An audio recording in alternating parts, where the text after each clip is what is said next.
Très bien, bonsoir.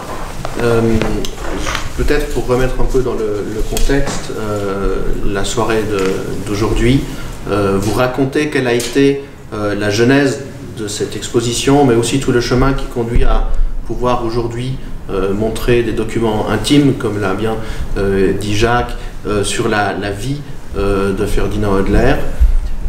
Jura Bruchweiler a été au XXe siècle l'un des tout grands spécialistes de Ferdinand Hodler. Il a été aussi son expert.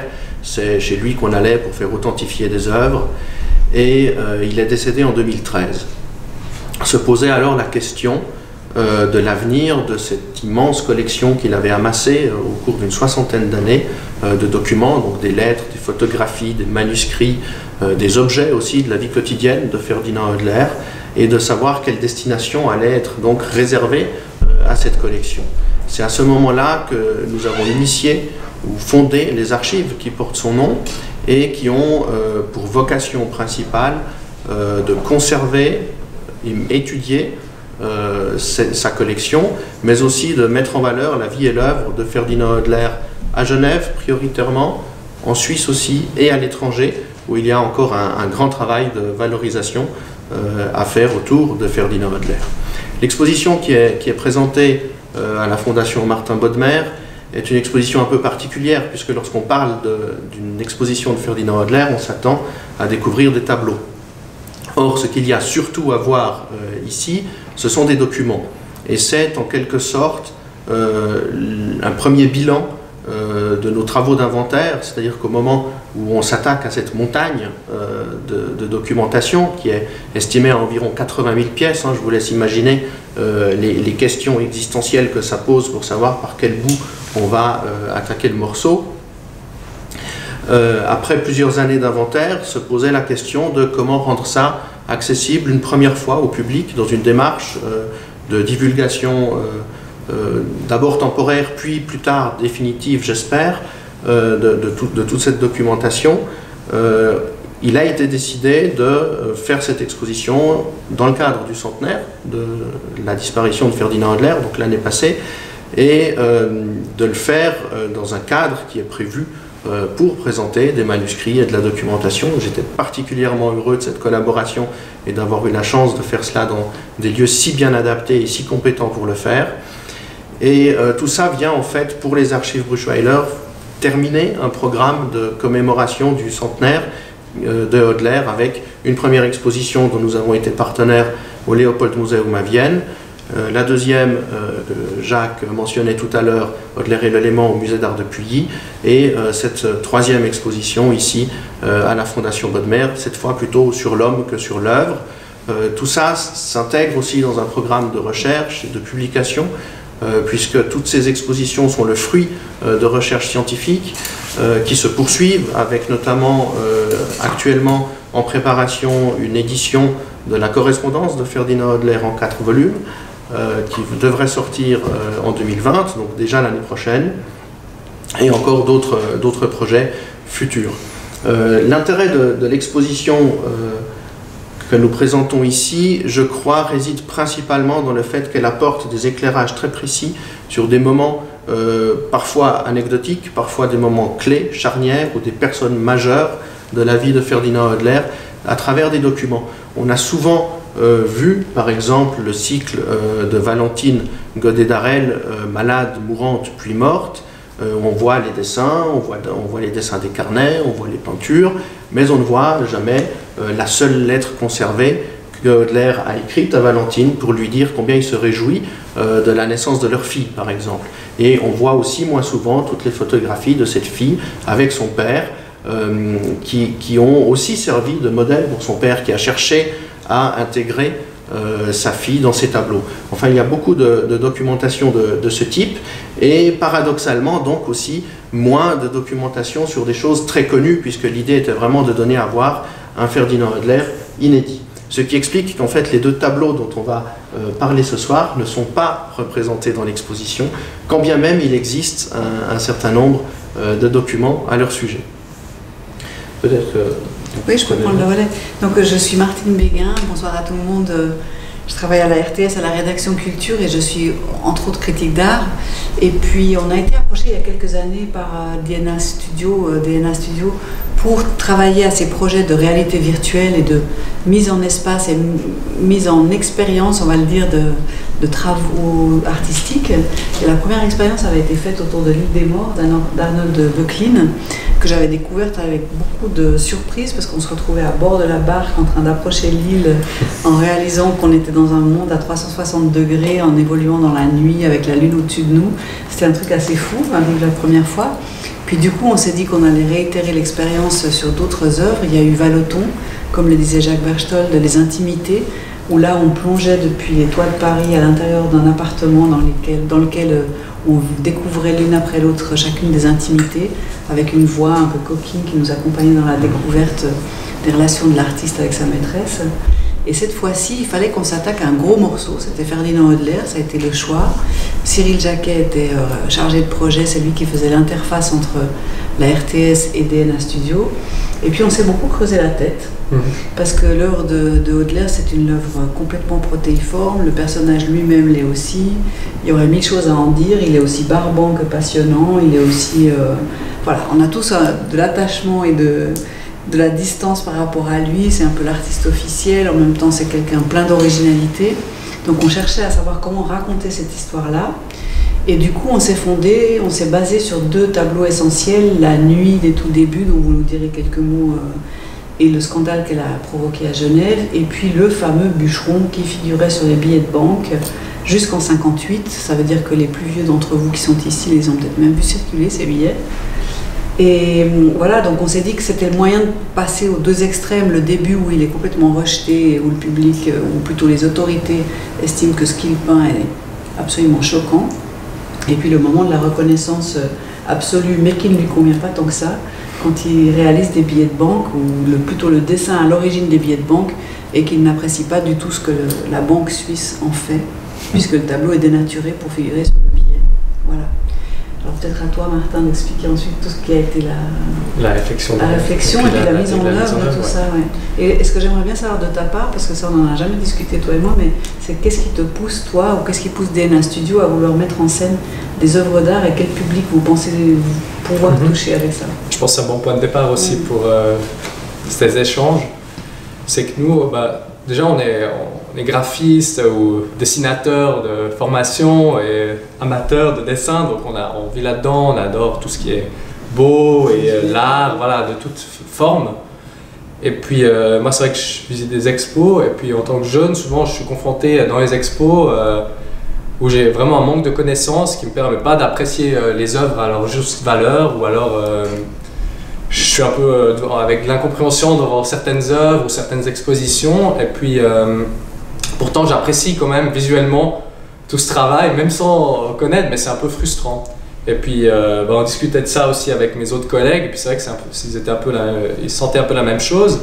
Et puis on s'est dit, nous on a ce médium qui est l'animation qu'on connaît, et puis la réalité virtuelle, pourquoi pas utiliser le temps et l'espace qu'on a dans un film à 360 degrés pour justement compléter toutes ces informations avec une mise en scène, avec du visuel.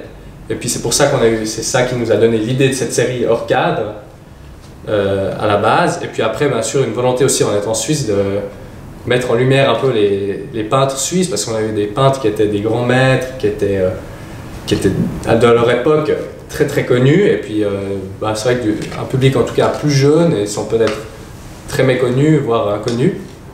Et puis donc nos volontés, c'était déjà de montrer que ces artistes existent, et que ces tableaux, les lier à l'artiste, ces visuels qu'on a peut-être aperçus à quelque part, et puis ensuite d'expliquer ce qu'il y avait derrière, de les mettre en contexte, et puis de développer un petit peu pour essayer d'intéresser les spectateurs à aller chercher le même plus loin encore, et découvrir peut-être l'ensemble de l'œuvre ou d'autres artistes suisses. Voilà un peu la réflexion derrière ça. Niklaus, peut-être deux mots sur les deux tableaux qu'il y a moyen de découvrir dans le casque de réalité virtuelle. Très volontiers. Vous avez là derrière nous donc La Nuit, qui est une œuvre absolument iconique de Ferdinand Hodler. Et en fait, elle occupe, et c'est ça qui est intéressant de parler des deux œuvres, ça m'a aussi forcé à comprendre quelle était la place comparative entre ces deux œuvres occupées dans l'œuvre globale. C'est-à-dire que La Nuit répond à un vrai désir de faire œuvre et de mener une stratégie, ce dont je vais vous parler tout à l'heure, alors que Le Bûcheron est plutôt une conséquence d'un mécontentement. C'est pas la volonté de faire d'un bûcheron l'image iconique de son travail. Et donc, La Nuit intervient pas si tôt dans sa carrière. Il a déjà 38 ans au moment où il expose La Nuit. Hodler, jusque-là, c'est une ascension lente qui est ponctuée de beaucoup de critiques, d'une réception pas toujours favorable, même souvent plutôt défavorable, contre laquelle il doit lutter. Il est ingénieux, il communique beaucoup, il traite avec les journalistes, leur envoie des petites notes à publier dans la presse, il sait manier tout cela, et à un certain moment, il arrive dans une phase où il arrive à se détacher de tout son apprentissage, de tout son héritage, disons, réaliste, et va se lancer dans une œuvre qui est souvent qualifiée de symboliste. La Nuit en est, en quelque sorte, le représentant le plus fameux de cette série de tableaux qui vont basculer gentiment plutôt vers l'expressionnisme autour de 1900. La Nuit occupe vraiment une place à part dans la mesure où d'abord c'est un grand format qui le met lui-même en scène. C'est un des tout premiers grands formats où il se représente lui-même. Hodler a un rapport à l'autoportrait qui est extrêmement important et constamment lié à une forme d'autobiographie.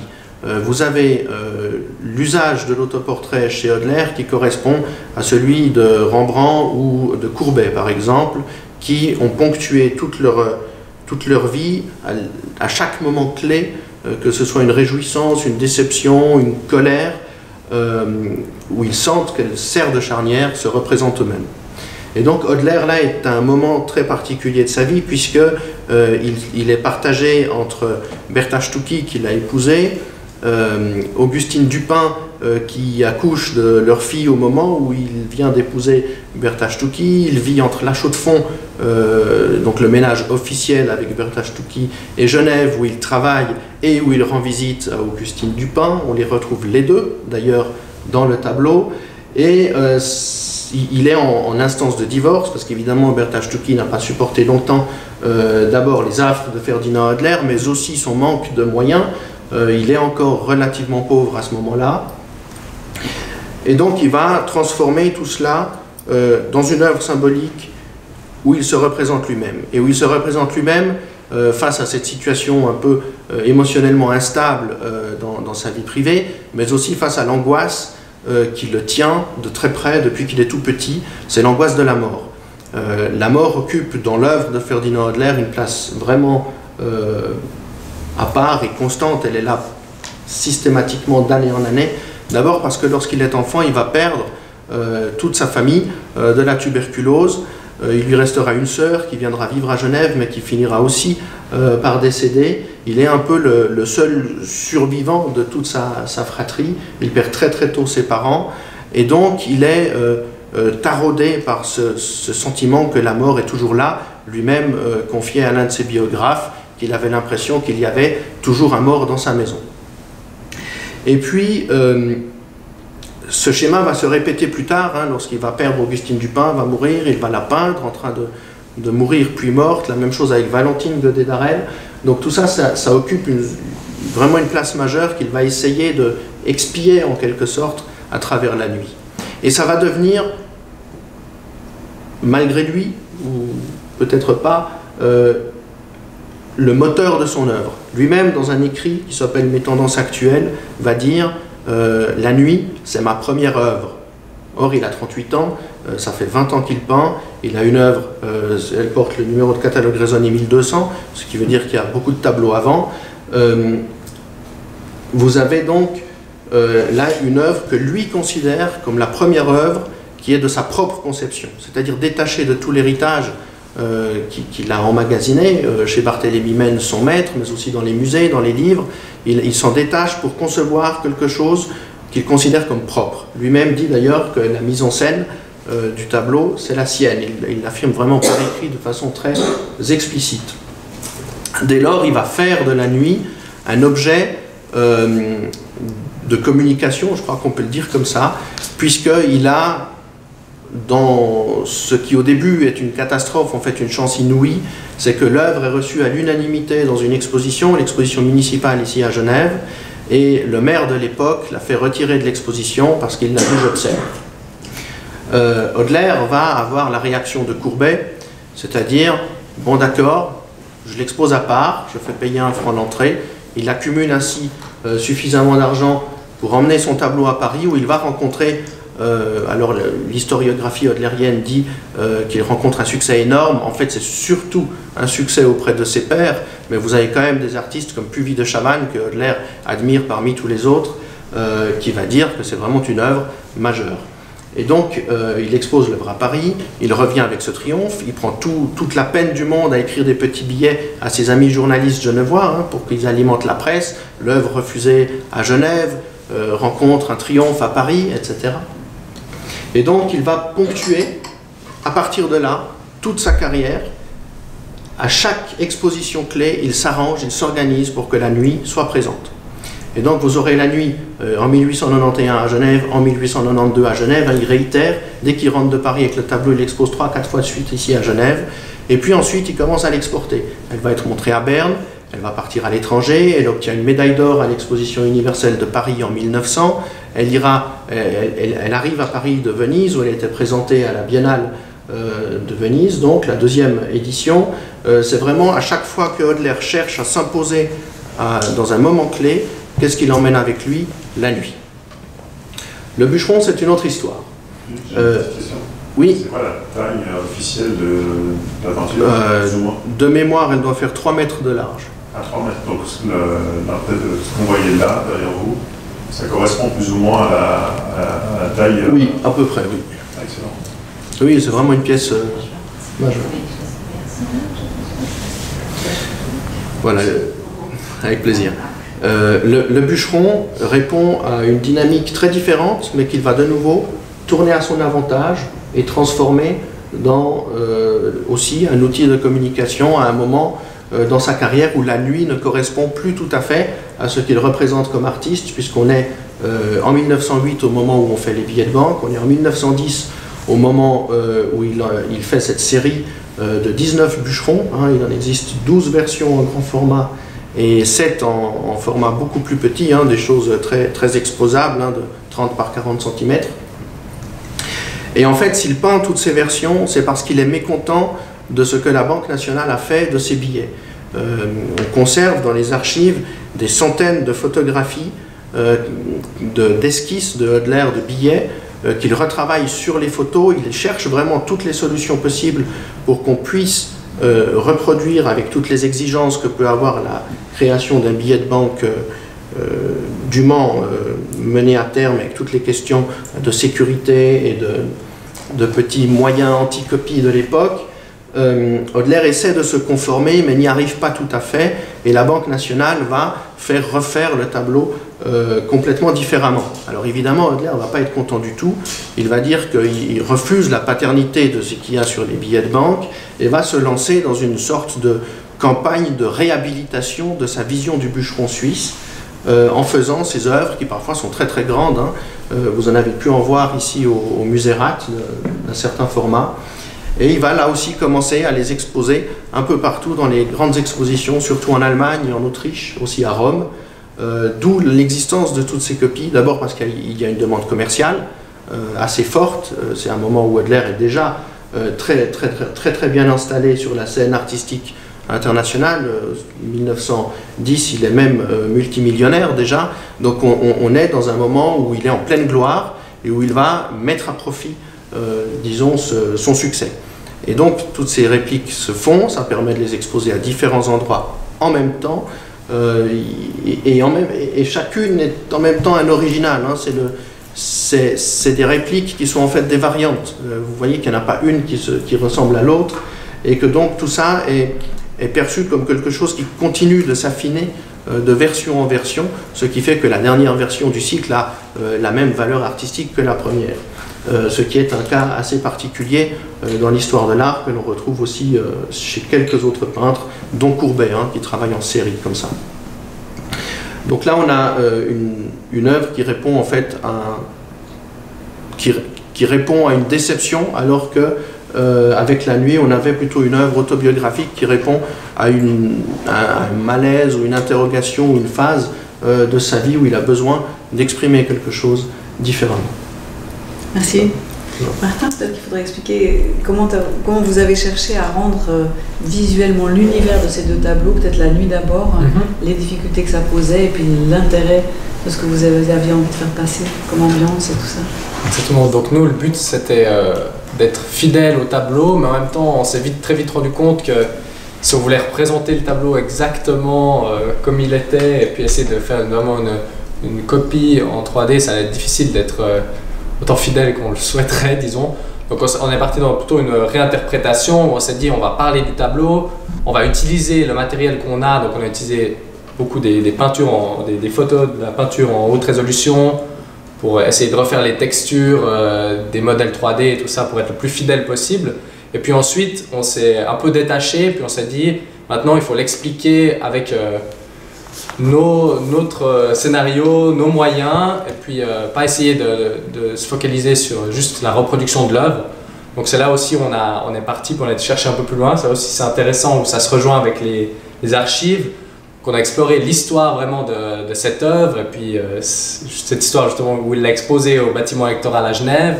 On a fait des recherches de photos, de comment le bâtiment électoral était à l'époque, et puis on s'est servi de tous ces documents pour finalement réinterpréter l'œuvre dans notre scénario, et puis l'expliquer finalement d'une autre manière, à notre manière, disons. Ce qui est sympa dans la collaboration avec la RTS, c'est que du coup avec Martin on a travaillé régulièrement avec Florence Grivel aussi, qui est historienne de l'art, et il y a eu des allers-retours constants pour essayer de trouver comment raconter l'histoire, comment faire en sorte que l'explorateur qui chausse le casque de réalité virtuelle se retrouve à se plonger vers l'un des personnages, comprendre son histoire, qui est le personnage, qui est la maîtresse, qui est l'épouse, qui est ce personnage noir qui flotte au-dessus de Baudelaire terrifié. Donc c'est toujours intéressant de se dire comment faire une narration qui est exploratoire à 360 et qui n'est pas linéaire, ce qui est assez compliqué de faire en sorte que les gens attrapent quand même des bribes de scène et comprennent avec tout ça l'entier des enjeux d'un tableau. Exactement. La même chose pour le bûcheron d'ailleurs. Ouais, c'est les gros enjeux. Il y avait deux choses. D'une part, c'était que nous on avait la technique, mais par contre on n'avait pas les connaissances que toi tu amenais. Et puis du coup c'est pour ça aussi qu'on devait faire des allers-retours. Nous on a au début plutôt fait un concept au niveau de la narration en disant ok, on va suivre l'histoire de cette façon, la mise en scène se passera de cette façon, un peu comme si on faisait un théâtre. Et puis ensuite Martine a fait un texte qui correspondait à ce concept, qu'on a essayé de mettre dessus, et puis ensuite on faisait tester à des gens, voir s'ils comprenaient ce qu'on voulait, s'ils regardaient aux bons endroits. Et puis justement c'est là où il y avait le deuxième challenge pour nous, c'était qu'à 360 degrés, on ne sait pas où les gens vont regarder, donc vous pourrez tester après d'ailleurs, vous êtes libre de regarder où vous voulez, mais le film avance et se déroule devant vous, et nous on a quand même quelque chose à raconter, donc on n'a pas envie que vous ratiez l'essentiel, mais en même temps on n'a pas envie de vous forcer à regarder où on veut, parce que sinon autant faire un film classique. Donc trouver cet équilibre là, c'était pas toujours évident, beaucoup de tests et beaucoup de montrer à tout le monde, allez on met le casque, de séances à débattre les uns les autres, et puis petit à petit ça se recentre, et puis on arrive à un résultat qui nous plaît. En tout cas, ce qui est très plaisant aussi pour les voix, vous le verrez, c'est que pour La Nuit, la voix de La Nuit, c'est Michel Voïta qui l'incarne, et c'est un super comédien, donc du coup il porte ça avec une forme de suspense autour de la forme noire qui déambule dans le tableau. Et puis c'est Jean-Luc Borja qui fait les différentes versions du bûcheron, je crois qu'il y a même difficile à le reconnaître. Incroyable, avec un accent pas possible suisse. Donc, et pour eux c'était aussi, ils sont éclatés à regarder les tableaux puis à se dire comment il parlerait, comment je pourrais l'incarner, tout ça. En plus ils avaient l'animation devant les yeux, donc en tout cas on s'est bien amusé, et ils ont bien joué le jeu, ils ont réussi à avoir des personnages intéressants, je trouve. Et puis du coup on découvre dans le bûcheron par exemple les différentes versions dont parlait Niklaus, qui chacune prennent la parole pour vous dire qui elle est, quelle est cette version et qu'est-ce qu'elle raconte de particulier par rapport à celui qui figure sur le billet de banque qui nous accueille quand on entre dans la réalité virtuelle. Voilà, je ne sais pas si vous avez des questions pour Martin en particulier. Ou si vous voulez faire l'expérience, puisqu'il y en a 3 casques pour faire essayer, c'est ça? Cyril, il y a 3 casques à disposition. Il faut qu'on évoque encore le partenariat avec Firmenich, c'est ça? Laurent Duprat, tu nous racontes ça un peu? Je raconte ça. Ouais, tu racontes ça. Donc, à Genève, il y a un groupe d'innovation des entreprises semi-publiques, je dirais comme ça, où la RTS fait partie et aussi Firmenich. Et en fait, d'un coup, on a discuté, comme on faisait ces œuvres, on s'est dit on va exposer cette œuvre au GIF. Donc là, on l'ouvre au public aujourd'hui, mais on a exposé pour une première fois au GIF, c'est le Geneva International Film Festival. Et là, on s'est dit ce serait sympa si on peut mettre une dimension en plus, un sens en plus, qui serait l'odorat. Et on a discuté avec Firmenich et ils ont une solution pour tester des parfums qui nous permet techniquement de le faire. Et puis, il y a un parfumeur de chez vous, je ne sais pas si tu veux raconter les petites histoires du parfumeur qui met beaucoup de l'air. Oui.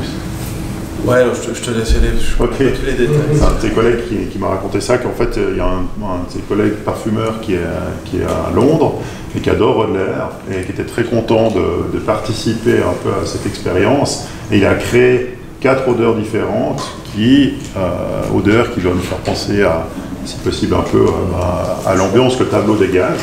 Donc, si on creuse un tout petit peu, on se voit dans une forêt, il n'y a pas beaucoup de feuilles, donc on pense que c'est un peu hivernal. Donc on a essayé de chercher une odeur qui illustrait ça, du copeau de bois, parce que voilà, il est en train de couper du bois.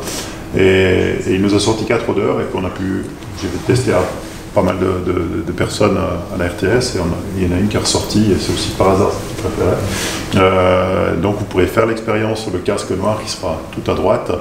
Il y a la petite odeur qu'on peut déclencher au moment qu'on arrive dans la forêt. Donc voilà, c'était une première et c'était très sympa d'avoir pu collaborer là-dessus. C'est bien.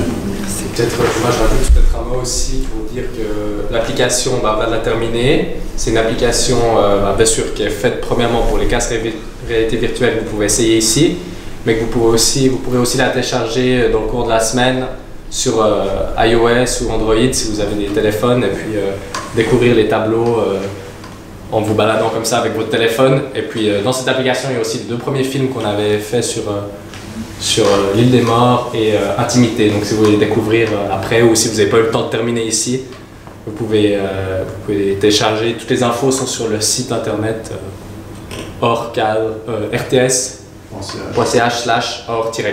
Donc voilà, si jamais. L'application, elle s'appelle comment? Elle s'appelle Hors Cadre aussi. Ah voilà, très bien. C'est confortable. Il n'a pas démarré le film. Alors là, et là, il faut pas que vous ayez regardé tout autour de vous. Voilà, là il y a le bûcheron. Donc si vous sélectionnez le bûcheron, vous allez entrer dans l'œuvre du bûcheron. Et juste à côté, il y a la nuit, si vous préférez voir la nuit. Ah bon, voilà. Là, ça a lancé. Ouais, c'est bon. Ah là. Exactement. Alors là, c'est parti pour la nuit. Il y a encore 2 casques à disposition ici. Donc voilà, maintenant il y a des flèches, voilà, et là vous pouvez sélectionner les flèches et cliquer pour avancer dans l'histoire. Voilà. Celui-ci, il faut le petit moteur. Ici. J'ai fait des